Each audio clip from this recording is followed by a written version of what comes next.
Good evening and welcome to the Whitehag kitchenette as it's known. This is where we keep the glassware.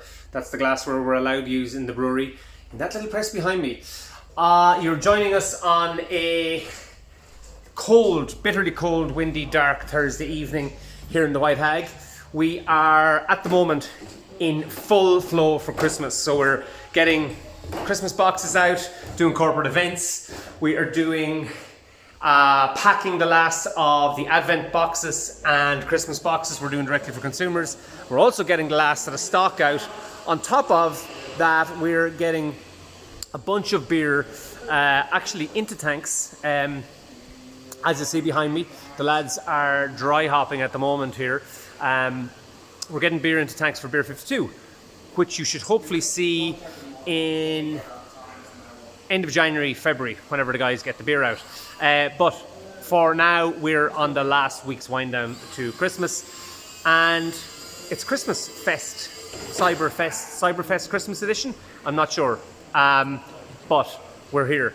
So what you guys are looking for is a beer tasting, and I'm going to introduce my colleague, business partner, Joe, who is the master brewer here with us in the Whitehag. The Dark Druid Black Forest. So this is it's a pastry stout, but not an imperial pastry stout. So we're trying to make something drinkable in the pastry category, 5.5%, and based on the Black Forest Gateux. Yeah, Gateux, Black Forest Gateux. So yeah, essentially chocolate and cherry. Again, for us, and those of you at Beer 52 probably had a couple of our pastry stouts. The driving factor behind all of these beers is lactose and vanilla, essentially, creating that kind of dessert-like character. Black Forest was another challenge, but not as difficult as the eggnog now. So we're literally just talking about chocolate and cherries, and then trying to play with the malts a little bit to get a bit of a biscuity kind of cake character in there. The background being, for anyone in the UK and in Ireland, Black Forest Gateux, well, Germans may have had it for thousands of years. We've had it for the last kind of 30 years as a really crap faux luxury dessert, right? And that's your introduction to it here. Yeah. And I've actually, full disclosure, never had a proper Black Forest cake. With kirsch.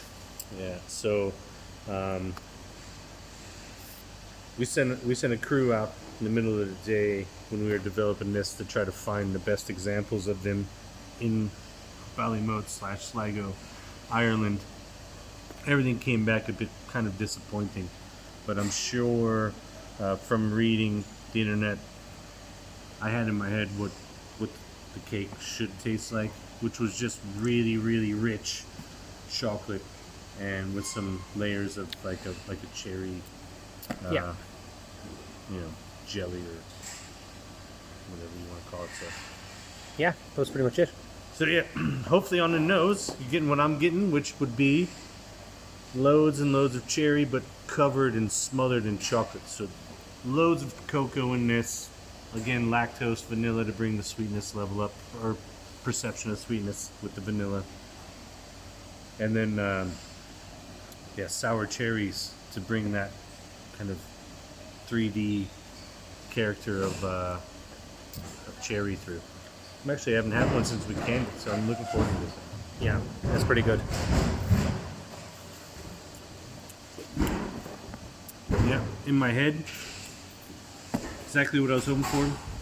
Really chocolatey, but with that kind of background of cherries that comes through and kind of cuts right through the middle of the chocolate with the cherry. And I think it's delivering that. Again, this is the sessionable style of a pastry stout, so you should be able to enjoy the entire can, as I plan on doing with this. It's pretty nice, actually. It's Thursday evening, we may as well. It's almost Christmas as well, so it's a very Christmassy drink, in fairness, Black Forest Gateux. Sunday and Christmas. Yeah, it's not bad. It's not bad. All of these pastry stouts definitely benefit from aging, so if anybody's sitting on a can or two, they want to have one now, or if you have extra no fear in aging these at all. They're going to improve over time. I'd say all the flavors will come together even more. It's been my experience anyway. So It's probably a good idea to buy more off our store and age them as well, right? wouldn't be a bad idea. Yeah. But commercially, Yeah. Unlike hoppy beers, these types of beers are really well suited for aging.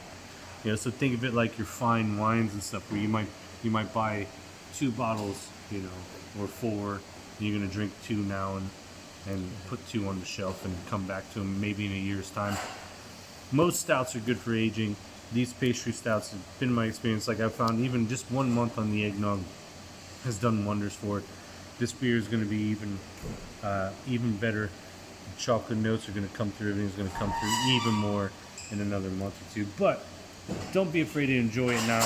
If you like it, you know where to find more. And then smash the likes, smash like buttons and subscribe. Is this a YouTube video? I'm not sure. I think this is going on across multiple social, but smash the likes anyways. Smash the subscription box, and we'll catch you next time. All right. What we have to admit today is that our regular video guy isn't available at all this week. So we're walking around with a gimbal and we're shaking it all over the place because that's, I think, what you're supposed to do.